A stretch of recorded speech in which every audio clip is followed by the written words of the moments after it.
19 ayat 33 sampai 37. Kata-kata yang selalu diulang-ulang dalam Injil ini adalah berjaga-jagalah.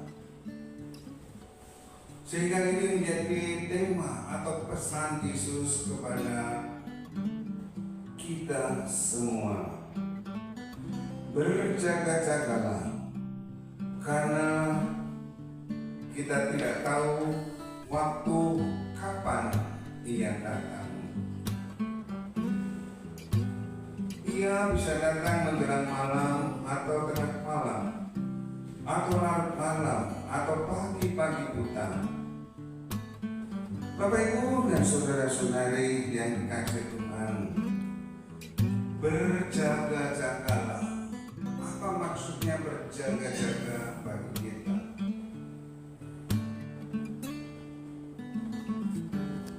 Berjaga-jagalah dalam gambaran Santo Agustinus, juga Paus Benedictus VI, adalah gambaran tentang potensi manusia untuk mengasihi. Berjaga-jaga bukan membawa peruntungan seperti penjaga keamanan, tetapi berjaga-jagalah dengan hatimu, dengan imanmu, dengan perbuatan baikmu, dengan belas kasihmu. Itulah yang dinasihatkan oleh Santo Agustinus dan Paus Benedictus VI. Kita diajak untuk berjaga-jaga, artinya kita diajak untuk mengasihi satu sama lain. Dan kasih ini perlu diungkapkan. Salah satu adalah dengan kepekaan kita terhadap kebutuhan orang-orang di sekitar kita. Seperti baru-baru kita mendengar tentang pengadilan terakhir. Berjaga-jaga artinya kita juga berusaha menjangkau orang-orang yang sangat membutuhkan.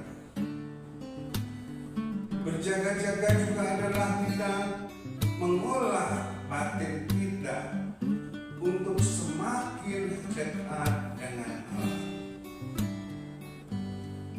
Yesus Sang Juru Selamat dilahirkan berapa ribu tahun yang lalu, dan ia menjanjikan akan kedatangannya yang kedua. Tapi sejak ia dilahirkan sampai kedatangan yang kedua, Yesus hadir dengan Roh Kudus-Nya.